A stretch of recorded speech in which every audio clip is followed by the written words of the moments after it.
The land of Israel groaned under a sky that refused to break.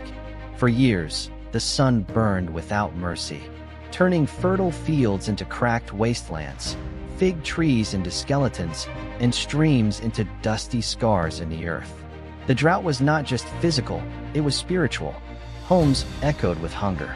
Livestock collapsed beside empty troughs. Mothers rationed crumbs. Fathers stared helplessly at barren soil. And all of Israel knew something was wrong between them and God. High above this suffering, in the palace of Samaria, stood King Ahab. Draped in a deep blue royal robe and crowned in bronze, he stared down at the ruined land with frustration and denial. But beside him stood the true engineer of Israel's downfall, Queen Jezebel. With fierce eyes outlined in coal and dressed in purple Phoenician luxury, Jezebel commanded the worship of Baal. Under her authority, altars to Yahweh were torn down, prophets of God were hunted, and Baal's crimson-robed priests filled the land with deception. Yet in this dark hour, a solitary figure approached the palace gates, dusty, worn, but unbroken.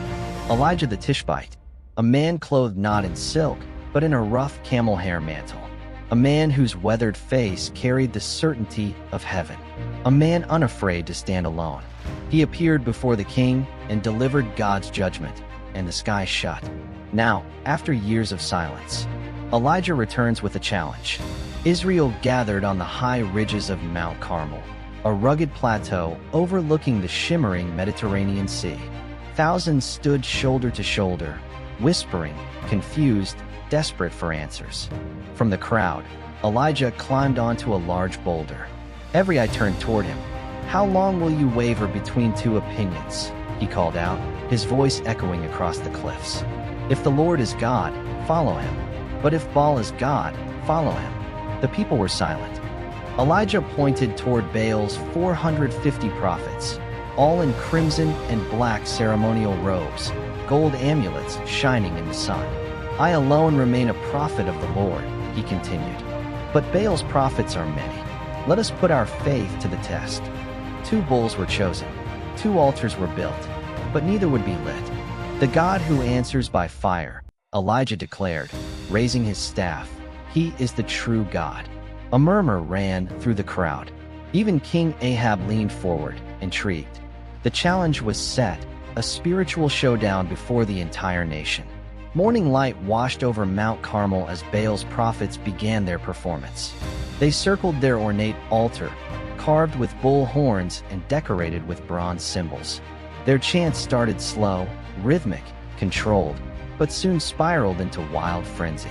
They stomped the ground. They shouted into the sky. Dust rose under their feet like smoke. No answer. Hours passed. Their voices cracked with desperation. Some climbed onto the altar itself, calling for Baal with trembling hands lifted toward the blazing sun. Still, no answer. Finally, in a last attempt to provoke a response, they drew ritual knives. Their robes stained, their faces twisted in agony. They danced, jumped, screamed, bled. Yet heaven remained silent. Across the field, Elijah stood with arms folded, expression calm. He watched their chaos with quiet confidence, and even allowed himself a hint of satire. "Cry louder," he mocked. "Perhaps Baal is meditating, or traveling, or sleeping." The prophets shouted even louder, their voices breaking against the heavens. But nothing came.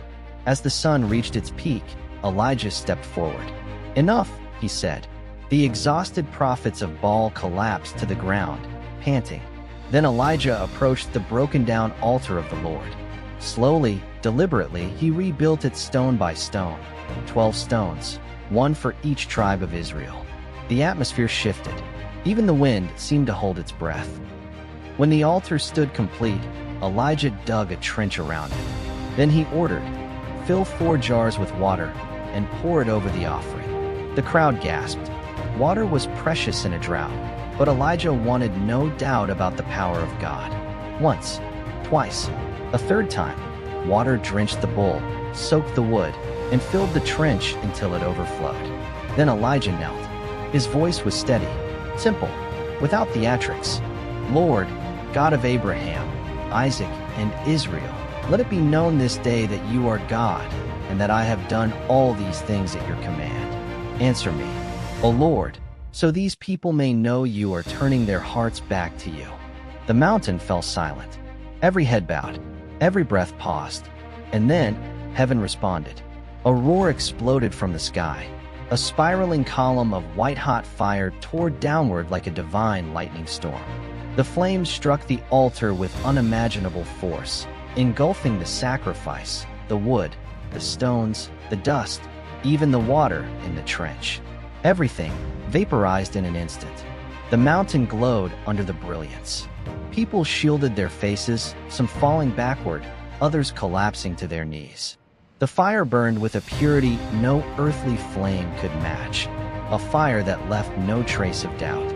As the last sparks faded, the crowd erupted into worship. The Lord, He is God. The Lord, He is God. Their voices thundered across the ridges of Mount Carmel, echoing through generations. The people turned from Baal that very moment. His prophets, defeated, powerless, were removed from influence. The sky, once sealed, began to shift. Clouds gathered. A cool breeze swept the mountain. And Elijah, the lone prophet who dared to challenge a nation, stood overlooking the people as they returned to the God of their fathers. This was not just a battle of altars, not just a contest of fire. It was a confrontation between truth and deception, between a silent idol and a living God. And the fire on Mount Carmel still asks us today, which altar are we pouring our lives onto? Which voice do we follow? And who truly is our God?